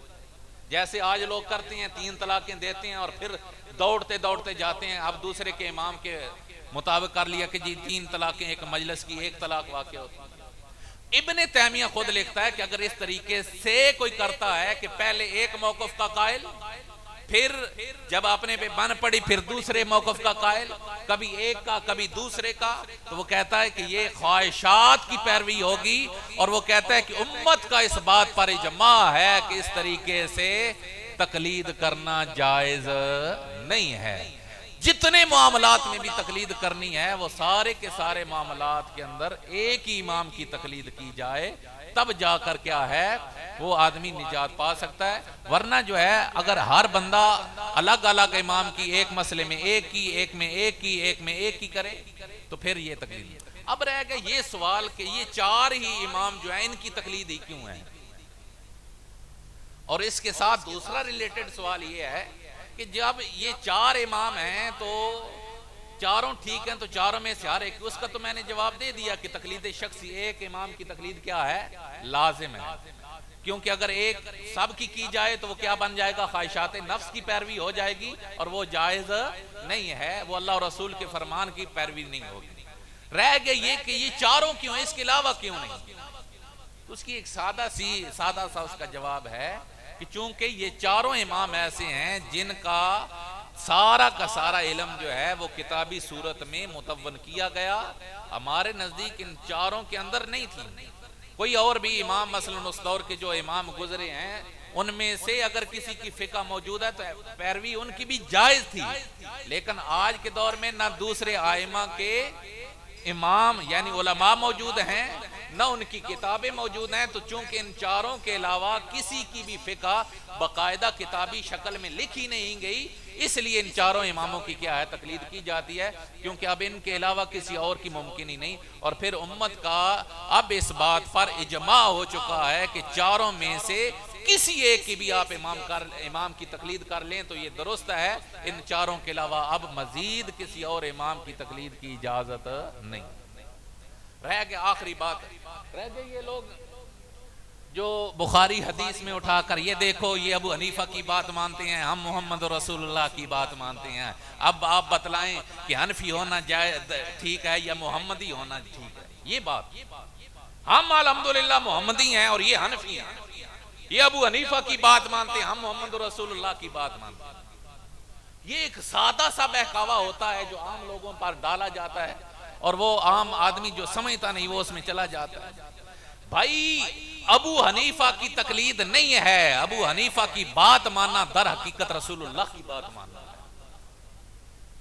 امام مالک کی تقلید اصل لازم نہیں ہے، مستقل بذات جو اطاعت لازم ہے وہ اللہ اور اس کے رسول کی ہے۔ ابو حنیفہ کی بات ہم صرف اس لیے سمجھ رہے ہیں اور مان رہے ہیں کہ یہ ہمیں رسول اللہ کی بات ٹھیک طریقے سے سمجھائے گا، حقیقت میں ہم بات کس کی مان رہے ہیں؟ رسول اللہ صلی اللہ علیہ وسلم کی، اللہ کریم کی، قرآن اور حدیث کی ہم بات مان رہے ہیں۔ رہ گئے یہ لوگ، اب مجھے بتلائیں اہل حدیثوں کے فتویٰ کی کتابیں ہیں یا کہ نہیں؟ توجہ ہے، اہل حدیث فتویٰ دین دین یا کوئی نہ، اور 3 طلاقاں والا جیڑا بھی 3 جوڑ کے بعد بھائی دے میں دن اہل حدیثاں کو لے کر سمجھو نا یار۔ اب وہ مفتی ان کا فتویٰ دے رہا ہے، یہ جاہل اس پر عمل کر رہا ہے، یہ تقلید نہیں تو کیا؟ اب کوئی نہیں سمجھ آئی؟ وہ فتویٰ دے رہا ہے، یہ اس کی بات مان رہا ہے۔ بھائی اگر یہ خود پتہ ہوتا تو ادھر جاتا ہی نہیں، خود قرآن کھول کے عمل کر لیتا۔ غیر مقلد تو یہ ہوتا نا کہ وہ کہتا میں خود دیکھوں گا، میں نہیں کسی سے پوچھوں گا. لیکن کیا اہل حدیث لوگ اپنے علماء سے مسئلہ پوچھتے ہیں یا نہیں پوچھتے؟ اگر پوچھتے ہیں تو وہ تقلید کر رہے ہیں. اسی چیز کا نام تقلید ہے. اور پھر فتاوی ثنائیہ ان کا بہت بڑا اہل حدیثوں کا، بھائی وہ بھرا پڑا ہے. اور بے شمار ایسے مسائل موجود ہیں جن میں صرف حکم لکھا ہوتا ہے، آگے دلیل نہیں ذکر کی جاتی. اہل حدیث اس کو پڑھتا ہے، اس کو پڑھ کر آگے لوگوں کو بتلا دیتا ہے. یہ تقلید نہیں تو اور کیا ہے؟ فرق یہ ہے کہ یہ 14ویں صدی کے مولوی کی بات مان رہے ہیں، ہم ابو حنیفہ کی بات مان رہے ہیں. بھائی یہ جتنے اہل حدیث لوگ ہیں یہ سارے کے سارے خود قرآن و حدیث جاننے والے ہیں. اگر ہر بندہ، بڑی عام بات، اگر ہر بندہ خود بخود اگر مسئلے نکالتا ہوتا تو کچھ اہل حدیث رفع یدین کر رہے ہوتے، کچھ نہ کر رہے ہوتے، کیونکہ دونوں طرح کی حدیث ہے. کچھ امام کے پیچھے قرات کر رہے ہوتے، کچھ نہ کر رہے ہوتے. ان سب کا ایک موقف ہونا، پتہ نہیں آپ کو اپنے دلائل یاد رہے یا نہیں رہے، کم از کم آپ ان سے سوال کریں، انہیں آپ دفاعی پوزیشن میں لے کر جائیں، ان سے سوال کریں. آپ تمام لوگوں کا ایک موقف ہونا یہ اس بات کی واضح دلیل ہے کہ تم کسی ایک بندے کا موقف مان رہے ہو. ورنہ ہر بندہ خود بخود مسئلہ نکالتا تو ایک موقف اور ہوتا ہے، ایک اور اہل حدیث ہونا یہ بھی ایک جماعت بن گئی ہے کہ نہیں بن گئی؟ اور بھائی جماعت بننا بذات خود کسی کی تقلید کی دلیل ہے. اگر وہ جماعت نہ ہوتی، غیر مقلد ہوتے، تو غیر مقلد جماعت کا مطلب یہ ہوتا ہے کہ ان کا کوئی امام ہوتا ہے. جماعت ہوتی وہ ہے جس کا کوئی امام ہوتا ہے. اب اگر وہ خود بخود ہر بندہ اپنا اپنا مسئلہ نکال رہا ہوتا تو ایک یہ کہتا، دوسرا وہ کہتا، ایک کہتا جی 3 طلاقیں جائز، ایک ہی وقت میں تینوں ہو جاتی ہیں، دوسرا کہتا ایک ہی وقت میں تینوں نہیں ہوتی. وہ پھر تو سمجھ میں آتا کہ ہر بندہ اپنا اپنا پڑھ رہا ہے. اگر بھی صورت ان کی مانی لی جائے، توجہ ہے، یہ مانی لی جائے کہ وہ حدیث سے ہی مسئلہ خود بخود نکالتے ہیں، تو جناب یہ بتلائیں کہ یہ حدیث ٹھیک ہے یا یہ ضعیف ہے. یہ خود بخود ان راویوں کو جانتے ہیں. بھائی یہ ظہور صاحب بیٹھے، میں ان کو تو پرسنلی جانتا ہوں. جو بندہ 1300 سال پہلے گزر چکا، مجھے پتا ہے کہ وہ ٹھیک تھا یا غلط تھا. اب بولیں یار، حدیث ہوتی ہے نا، مثلا فلان نے فلان سے فلان نے فلان سے فلان نے فلان سے روایت کیا کہ رسول اللہ نے یہ فرمایا. یہ راوی ہوتے ہیں. اور جیسے میں یہ کہوں اس نے مجھ سے سنا، اس نے اس کو بتایا، اس نے اس کو بتایا، اس نے اس کو بتایا، اس نے اس کو بتایا. یہ جو میں اشارہ کر، یہ جو 5 لوگ اس لائن میں آگے، ان کو راوی کہتے ہیں. میری بات فلانے تک پہنچانے کے اندر یہ جو درمیان میں یہ سلسلہ ہے، اس کو کیا کہتے ہیں؟ راوی. اب حدیث کے ان راویوں کو کیا اہل حدیث سارے ان کے ساتھ رشتہ داری تھی، جانتے تھے؟ بھائی ان میں سے کوئی بھی نہیں جانتا. پھر یہ کیا کرے گا؟ یہ ان کتابوں کو پڑھے گا جن کے اندر راویوں کی چھان بین ہوئی ہے. توجہ ہے. لہذا جی وہ کہے گا فلاں امام نے یہ لکھا ہے کہ یہ راوی ٹھیک ہے. کیا کہے گا؟ فلاں امام نے یہ لکھا ہے کہ یہ راوی کیا ہے. تو میرے بھائی تو اس کی بات مان رہا ہے، جو کہہ رہا ہے ٹھیک ہے، تو اس کی بات مان کے اس کی تقلید کر رہا ہے. بھائی حدیث پر عمل ممکن ہی نہیں جب تک تقلید نہ ہو. اسی طرح وہ لغت کی کتاب اٹھاتا ہے، بھائی جو لغوی معنی کسی نے لکھا ہے تو اس کی بات مان رہا ہے کہ یہی اس کا معنی ہے، اور بغیر دلیل کے اس کی بات کو مان رہا ہے. بغیر دلیل کے کسی پر اعتماد کر کے، اعتبار کر کے اس کی بات کو ماننے کا نام تقلید ہے. اور ہم چیلنج کر کے یہ بات کہتے ہیں کہ کوئی اہل حدیث مائی کا لال ایسا دکھا دو جو تقلید کے بغیر، تقلید کے بغیر گزارا ہی نہیں ہے. ہر فن کا جو ماہر آدمی ہے اس کی بات کو مانے بغیر گزارا ممکن. جو راویوں کا ماہر ہے اس سے اس کی بات، جو حدیث کا ماہر ہے اس سے. اب بخاری جو پڑھ رہے ہیں، یہ بات وہ حد زیادہ ہے نا، وہ کہتے ہیں ہم بخاری پڑھ رہے ہیں. بھائی بخاری بھی تو امام بخاری نے لکھی ہے. نہیں سمجھ آئی؟ وہ بخاری کی حدیثیں روایت کرنے کے اندر امام بخاری کی تقلید کر رہے ہیں. خدارا یہ 4-5 چیزیں تو آپ ذہن میں رکھ لو، ان سے پوچھو کہ تم بتاؤ کیا تم دنیا کا ہر مسئلہ خود قرآن سے نکالتے ہو یا اپنے علماء سے؟ اگر ان کے دارالفتاء نہ بنے ہوتے، اگر ان کے مدارس نہ بنے ہوتے، اہل حدیثوں کا مدرسہ بننا اس بات کی دلیل ہے کہ وہ کسی کی بات کو جا کر سیکھ رہے ہیں اور اس کی مان رہے ہیں۔ ان کا دارالفتاء ہونا اس بات کی دلیل ہے کہ وہ کسی کی تقلید کر رہے ہیں۔ تو احباب گرامی الحمدللہ ثم الحمدللہ، فرق صرف اتنا سارا ہے، یہ ان پڑھ جاہل اجڑ لوگوں کی تقلید کر رہے ہیں اور ہم اس عظیم انسان کی تقلید کر رہے ہیں جس کے بارے میں اللہ کے نبی صلی اللہ علیہ وسلم نے ارشاد فرمایا کہ اگر دین سریا پر بھی ہوگا تو آل فارس میں سے ایک جوان، ایک جنا ایسا ہوگا جو وہاں سے بھی علم کو لائے گا، اور وہ تیرا میرا امام ابو حنیفہ ہے۔ ہم ابو حنیفہ جو خود صحابہ سے تعلیم حاصل کرنے والا، ہم اس کی بات مان رہے ہیں، اور یہ 14ویں صدی کی مولوی کی بات مان رہے ہیں جو اپنی خواہشات کے پیچھے بھاگنے والے ہیں۔ تقلید یہ بھی کر رہے ہیں، تقلید ہم بھی کر رہے ہیں، فرق اتنا سارا ہے، ہم ان کی کر رہے ہیں جو ہر معاملے کے اندر جو ہیں اللہ نے انہیں کمال عطا فرمایا تھا، اور یہ تقلید ان کی کر رہے ہیں جن کے پاس کچھ بھی نہیں۔ الحمدللہ ثم الحمدللہ، ہم جو اہل سنت حنفی ہیں، ہمارا موقف درست ہے، تقلید جائز ہے، اور ایک امام کی تقلید کرنا کیا ہے؟ یہ دو جملے ذہن میں رکھیں۔ تقلید کی تعریف ذہن میں آ گئی، کسی امام پر اعتماد کر کے اس کی بات کو بغیر دلیل کے مان لینے کا نام کیا ہے؟ تقلید ہے۔ اور پھر ایک امام کی تقلید کیا ہے؟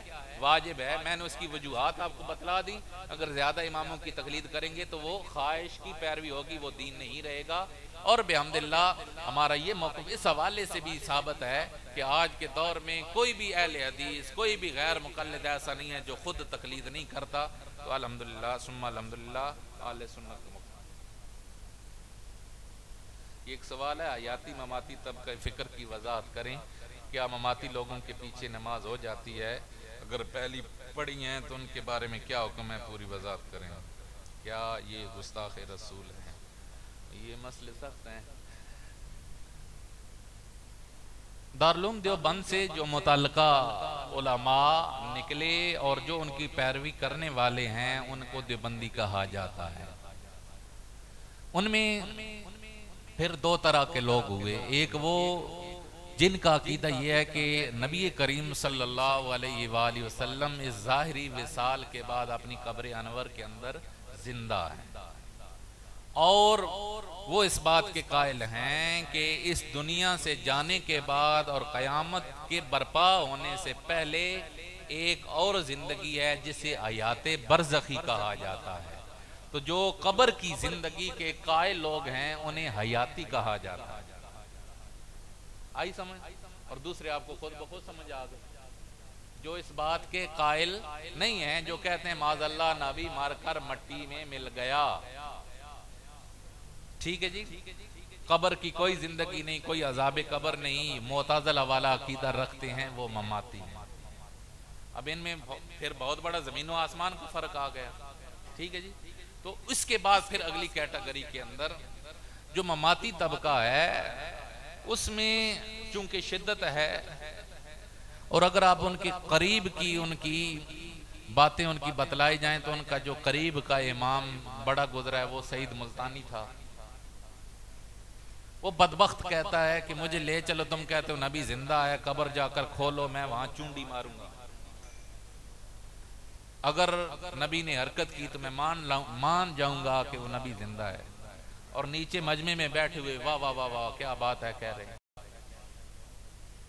اب آپ بتلائیں یہ جملہ کہنا گستاخی رسول ہے کہ نہیں؟ اور ادھر ہمارے ہاں ابھی جو کچھ عرصہ پہلے ایک ملعون گستاخ کھڑا ہوا تھا، اشرف گولا، وہ بھی اسی طبقہ سے۔ تو جو مماتی طبقہ ہے وہ عمومی طور پر گستاخ ہے۔ میں ان کے بڑوں کی جو کتابوں کے اندر گند ہے اس کا ذکر کیے بغیر، جو انہوں نے یہ کہا کہ جی اللہ کی نبی کی حیثیت نبی ہو، علی ہو، وہ رب کی بارگاہ میں جو ہے وہ چوڑے چمار سے بھی بدتر ہے۔ کیا یہ نبی کا درجہ ہے جو وہ دے رہے؟ اس لیے ان کے پیچھے نماز ہماری نہیں ہوتی، کلیئر مسئلہ۔ رہ گیا حیاتی طبقہ، تو ان میں سے اگر آپ کو کسی کے متعلق کلیئر ہو، واضح ہو کہ یہ بندہ نہ خود گستاخ ہے، نہ گستاخ جنہوں نے گستاخی کی ہے ان کو اچھا سمجھتا ہے، یہ مسئلہ سمجھیں، نہ وہ خود گستاخ ہے، نہ جنہوں نے گستاخی کی ہے انہیں اچھا سمجھتا ہے، اگر یہ کسی کے متعلق یہ کلیئر ہو تو اس کے پیچھے آپ نماز پڑھ سکتے ہیں۔ اگر کلیئر نہ ہو کہ یہ کس ذہن کا ہے، اور دیکھیں نا حیاتیوں میں بھی کچھ نرم ہیں اور کچھ بڑے سخت ہیں، جو کچھ ہیں وہ جو انہوں نے بکواسات ان کے وڈیروں نے کی ان کا ڈیفینڈ کر رہے ہیں، انہوں نے ٹھیک کہا، کچھ وہ ہیں جو کہتے ہیں کہ ان سے غلطی ہوئی، تو وہ لوگ جو ان کو اچھا نہیں سمجھتے۔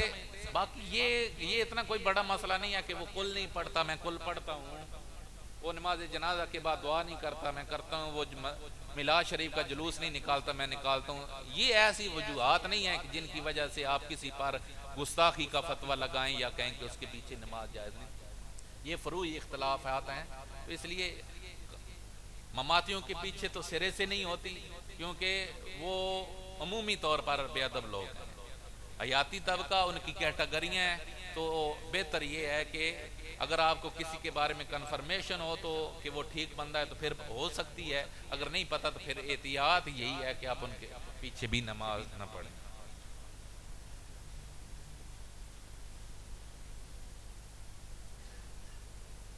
یہ ایک اور سوال ہے کہ شیعہ لوگ کس امام کی تقلید کرتے ہیں اور وہ نماز کس امام کی تقلید میں پڑھتے ہیں؟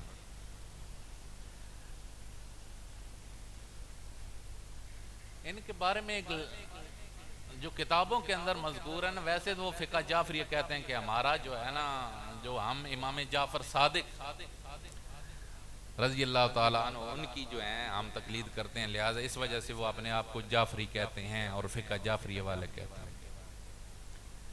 لیکن سچی بات یہ ہے کہ جو کتابوں کے اندر ملا وہ بڑی ایک حیران کن بات ہے۔ ایک جائز تھا، شاعر تھا، وہ بڑا بلیغ آدمی تھا۔ یہ جب لوگ اہل سنت سے الگ ہوئے، اب ان کا اپنا تو کوئی موقف تھا نہیں، کوئی ادھر سے کوئی ادھر سے کوئی ادھر سے اپنا اپنا لیتا۔ ان کے جو بڑے لوگ تھے ان کی جائز سے ملاقات ہوئی، انہوں نے اس سے کہا کہ تم ایسا کرو، ہمیں ایک اچھی سی کتاب لکھ کر دے دو جس پر ہم کہیں کہ یہ ہماری فقہ ہے۔ ہمیں بڑی پریشانی بنتی ہے جب ہمیں اپنا کوئی مسلک، اپنا کوئی موقف سامنے نہیں نہ آتا، مثلا حنفی اس پہ عمل کر رہے ہیں، شافعی اس پہ عمل کر رہے ہیں، ہمارے سامنے کوئی موقف نہیں ہوتا تو ہمیں پریشانی بنتی ہے۔ اس نے کہا میں اس فیلڈ کا بندہ ہی نہیں ہوں، میرا کام شعر و شاعری ہے، میں وہ کرتا ہوں، میں تمہیں کہاں سے اتنی بڑی فقہ لکھ کر دے دوں؟ ہاں میں تمہیں ایک طریقہ بتاتا ہوں، اس طریقے پر تم عمل کرو گے تو تمہیں کبھی کوئی مشکل نہیں آئے گی۔ انہوں نے کہا بتلا۔ اس نے کہا ایسا کرو کہ جو بھی مسئلہ ہو نا اپنی مرضی سے بیان کر دینا اور کہہ دینا یہ امام جعفر کا موقف ہے۔ تو یہ ان کا اپنا منمانی کا سارا دین ہے، یہ کسی امام کی تقلید نہیں کرتے، اور جو کرتے ہیں منمانی کرتے ہیں اسے کہہ دیتے ہیں یہ مولا علی کا فرمان ہے یا امام جعفر کا فرمان ہے، تو گھڑ گھڑ کر باتیں ادھر منسوب کر دیتے ہیں، تو حقیقت کے اندر یہ کسی امام کی تقلید نہیں کرتے۔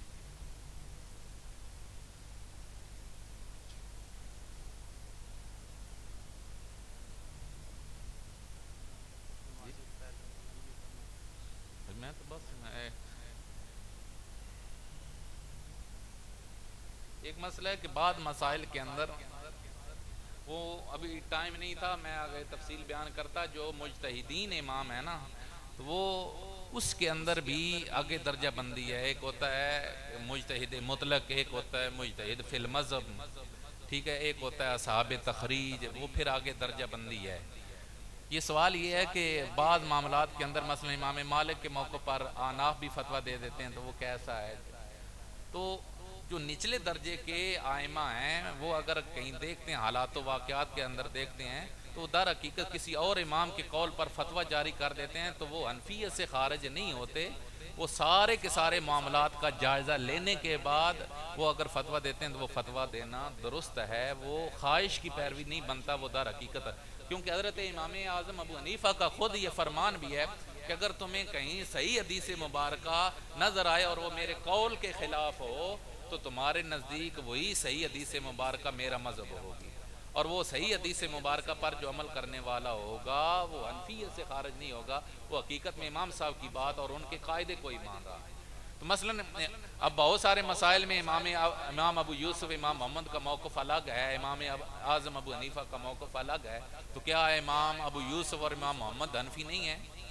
چونکہ وہ امام صاحب کے قاعدوں کے مطابق مسائل نکالتے ہیں تو اس لیے وہ حنفی ہیں، آگے فروعات کے اندر اختلاف ہو سکتا ہے۔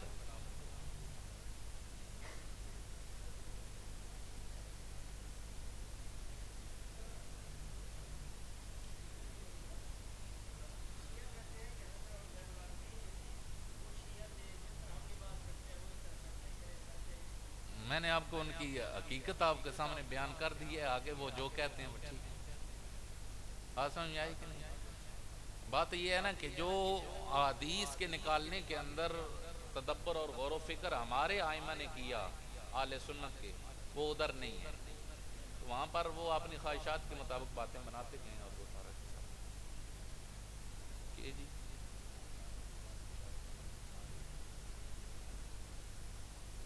پرسنلی ہے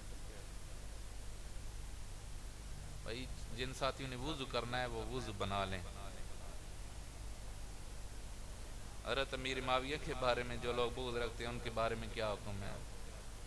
وہ حضور رحمت عالم صلی اللہ علیہ وسلم کے صحابی ہیں، کاتب وحی ہیں، ان کے ایمان پر شک کرنا جائز نہیں۔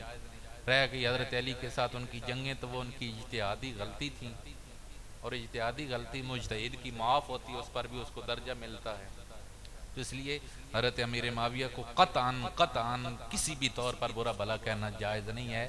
جو ان کے ساتھ بغض رکھنے والا ہے وہ صحابہ سے بغض رکھنے والے کا جو حکم ہے اسی ضمن میں ہے۔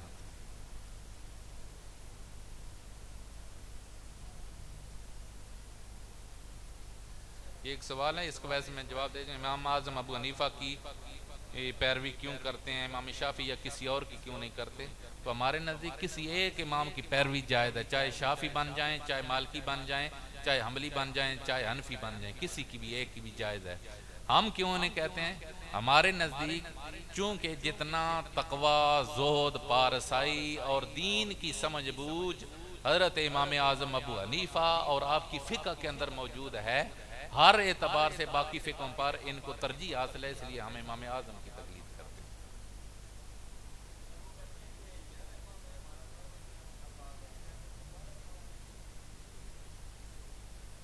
اصل یہ ایک الگ مسئلہ ہے، وہ ان کا موقف یہ ہے کہ جو امام ہوتا ہے نا وہ منصوص من اللہ ہوتا ہے، یعنی اللہ کی جیسے نبی بھیجا جاتا ہے نا ایسے امام بھی ادھر اللہ کی طرف سے بھیجا جاتا ہے۔ ہمارا موقف یہ ہے کہ نبی جو ہوتا ہے وہ اللہ کی طرف سے بھیجا جاتا ہے، کوئی بھی امام جو ہے وہ اللہ کی طرف سے نہیں بھیجا جاتا، ٹھیک ہے؟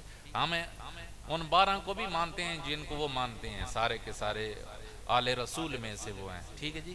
ہم ان کے علاوہ بھی ان کے نزدیک یہ ہے کہ ٹوٹل اور ٹوٹل انہی پر منحصر ہے، ہمارے نزدیک جو ان پر منحصر نہیں ہے، ان کے علاوہ بھی کوئی امام ہو سکتا ہے۔ بات سمجھے؟ ہم ان کو مانتے ہیں، سارے عزت و تکریم کے لائق ہیں جو 12 ہیں۔ کونڈا جو 22 رجب کو غالباً وہ پکاتے ہیں، اگر تو ایک سنی حنفی آدمی کسی امام کے ایصال ثواب کے لیے اس طرح کا گھر میں کھانا پکا کر تقسیم کر رہا ہے امام کو ایصال ثواب کے لیے، تو یہ تو کوئی ناجائز والی بات نہیں ہے، یہ تو جائز ہے۔ لیکن جو 22 رجب کو کنڈے پکائے جاتے ہیں وہ در حقیقت ایک منافقت کی بنیاد پر، وہ کہتے ہیں کہ فلاں امام کی اس دن ولادت ہے، تو در حقیقت امام حضرت امیر معاویہ کے وصال پر وہ خوشی کا اظہار کرتے ہوئے وہ کنڈے پکا رہے ہیں۔ اب اگر ایک کھانا بغض صحابہ کے اندر پکایا جا رہا ہے تو یقیناً وہ کھانا جائز نہیں ہے ہمارے نزدیک۔ اگر انما الاعمال بالنیات، اگر آپ یہ کام کر رہے ہیں گھر کے اندر، آپ کو پتہ ہے کہ 22 جیسے ہم 10 محرم الحرام کو حضرت امام حسین کی شہادت مناتے ہیں، دیگیں دیتے ہیں، تقسیم کرتے ہیں، اگر آپ کے ذہن میں یہ ہے کہ اس دن حضرت امیر معاویہ کا وصال ہے تو میں ان کے لیے ایصال ثواب کروں، یا اگر یہ بھی کہتے ہیں کہ حضرت امام جعفر صادق کی ولادت ہے میں ایصال ثواب کروں، نیت ٹھیک ہے، اب خود کرتے ہیں، لیکن اس میں بھی ایک احتیاط والا عمل یہ ہے کہ جو کام کسی قوم کا شعار بن جاتا ہے نا، نشانی بن جاتا ہے، اس سے احتیاط کرنی چاہیے، کیونکہ جو کسی قوم کا شعار اپناتا ہے وہ اسی میں سے ہو جاتا ہے۔ آپ اگر اسی دن اپنے گھر میں کنڈے پکا رہے ہیں یا اس طرح کا حلوہ تیار کر رہے ہیں تو لوگ سمجھیں گے کہ یہ بھی شیعہ ہے، اس سے بھی بچنے کے لیے لہذا 22 رجب کو وہ مخصوص دن جن کے اندر وہ کنڈے پکاتے ہیں احتیاط کرنی چاہیے، لیکن نیت ٹھیک ہو اور گھر میں تقسیم کر رہے ہیں تو پھر حرج والی بات ہے۔ رہ گئی مجلس والی بات کہ مجلس میں جانا جائز ہے کہ میں تو ایک سمپل سی بات عرض کروں کہ ان کی مجالس 99% ایسی ہوتی ہیں جن پر صحابہ پر تبرہ کیا جاتا ہے، امہات المومنین کے بارے میں برا بھلا کہا جاتا ہے۔ سادہ سی بات ہے، ہماری اپنی ماں کے متعلق جو نسبی ماں ہے ان کے متعلق جہاں برا بھلا کہا جا رہا ہے ہم جانا پسند نہیں کرتے، تو سیدہ عائشہ صدیقہ تو ہماری وہ ماں ہیں جن کے ماں ہونے کا اعلان رب کے قرآن نے کیا ہے، تو اگر کسی مجلس میں انہیں برا بھلا کہا جا رہا ہے تو ادھر بھی ہمیں نہیں جانا۔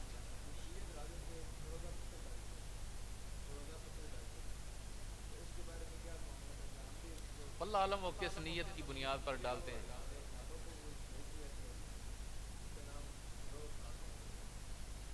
اچھا اچھا، ابو فیروز لو لو جس نے سیدنا فاروق اعظم کو شہید کیا تھا، اس کی نسبت سے اس کے نام کا ایک پتھر ڈالتے ہیں، تو یہ تو خبث ہے، بدبختی ہے، صحابہ سے بغض ہے، لعنت ہے۔ اس طرح کا سپیشلی اگر کوئی پتھر ڈالتا ہے تو اس سے بڑی خباثت اور ہو ہی کوئی نہیں سکتی۔ آئی سمجھ؟ ناجائز ہے، حرام ہے۔ دیکھیں اگر ویسے عقید ڈالتا ہے تو وہ کوئی حرج والی بات نہیں ہے، لیکن وہ سپیشل پھر اس نام سے چونکہ وہ نسبت ہوگی ہے تو اگر وہ ہے تو پھر اس میں نہیں ڈالنا چاہیے۔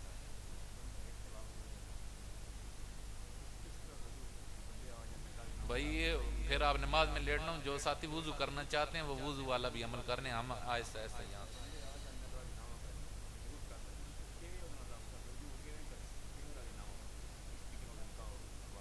اگر ایک آدمی نے ایک طلاق دی ہو تو اس کا طریقہ کار یہ ہے کہ وہ صرف اور صرف زبان سے کہہ دیتا ہے نا، دی ہو طلاق رجی۔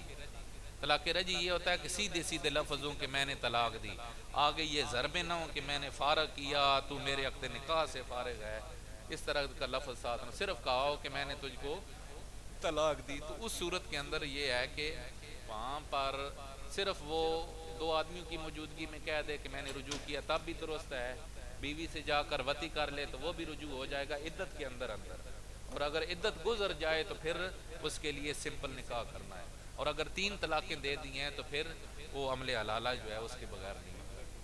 ایک دیتی ہے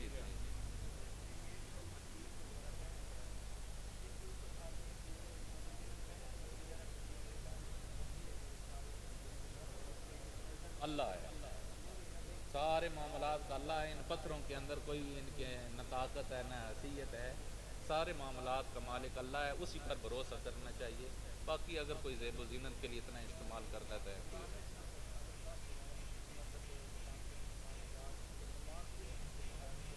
وہ انشاءاللہ وہ ادھر اس کے اندر ساری کی ساری جو ہے نا حلقہ بندی کے اندر یہ سوال سارا سمجھا دیں۔ آئی سمجھ؟ میں نے وہ پہلے عرض کی علم لگائیں گے تو وہ ایک پہچان ہوگی، بیسیکلی تو وہ ایک جھنڈا ہے کالے رنگ کا ہے، اس میں وہ الگ وہ نہیں ہوتا، فرق اتنا سارا ہے کہ علم کون لگاتے ہیں؟ شیعہ لگاتے ہیں، یہ ان کی ایک پہچان ہے، نشانی ہے، جیسے یہ پاکستان کا ایک جھنڈا ہے تو جو لگا ہوگا تو کم از کم اگر کہیں باہر لگا ہے تو معلوم ہوگا یہ پاکستانی گھر ہے، اگر یہاں ہے تو حدود میں داخل ہوں گے پتہ چل جائے گا یہ، تو یہ علم کا مطلب یہ ہوتا ہے کہ پہچان ہوتی ہے، جاننے کا ذریعہ ہوتی ہے، تو اگر آپ اپنی پہچان یہ بنا رہے ہیں کہ میں اس طبقے سے ہوں تو وہ غلط ہوگا، یہ بات سمجھ آئی نا، کہ ان کے شعار جو ہیں ان کا جو طریقہ کار ہے اس سے بچنا چاہیے، اس سے نہیں۔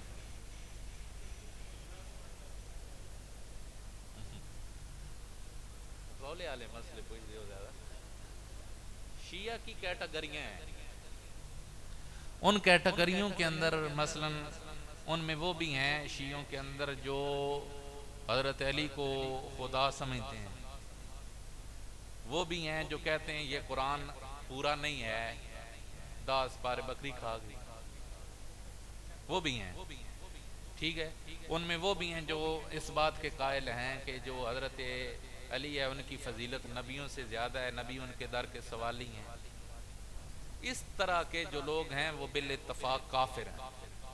جو حضرت علی کو خدا مانے، ٹھیک ہے، حضرت علی کو نبیوں سے افضل مانے، قرآن میں تعریف کے قائل ہوں، تو یہ عقیدہ رکھنے والے کلیئر کٹ کافر ہیں. ان کے کفر کے اندر کوئی شک نہیں ہے. ان کو مسلمان سمجھ کر ان کا جنازہ پڑھنے والا بھی کافر ہو جاتا ہے. اور اس سے پھر نچلے درجے کے اندر جہاں اعلانیہ فاسق ہیں، صحابہ پر تبرہ بولنے والے، حضرت عائشہ صدیقہ پر مجموعی صحابہ کے ارتداد کے قائل کہ وہ معاذ اللہ مرتد ہو گئے تھے، یہ وہ لوگ. ان میں سے کم تر درجہ ہے وہ یہ ہے کہ جو صرف اور صرف حضرت علی کو حضرت عثمان پر فضیلت دیتے ہیں. وہ کہتے ہیں کہ حضرت ابوبکر حضرت عمر زیادہ فضیلت والے ہیں، لیکن حضرت علی حضرت عثمان سے وہ فاسق بھی نہیں. اگر یہ کیٹاگریاں آپ کو معلوم ہوں اور جو مرنے والا ہے اس کے متعلق آپ کو کلیئر ہو کہ یہ اس طرح کا نہیں تھا، پھر تو پڑھنے میں حرج نہیں. پھر تو وہ مسلمان ہے، پھر وہ شیعہ ہے ہی نہیں، پھر وہ صرف نام کا شیعہ ہے، پھر وہ ہے ہی حقیقت میں سنی. بات سمجھے؟ لیکن اگر وہ آپ نہیں جانتے مطلقاً ہے جی وہ مر گیا شیعہ تھا، تو پھر آپ جنازہ مطلقاً نہ پڑھیں. کیا پتہ ہے وہ صحابہ کرام کو گالیاں دینے والا ہو.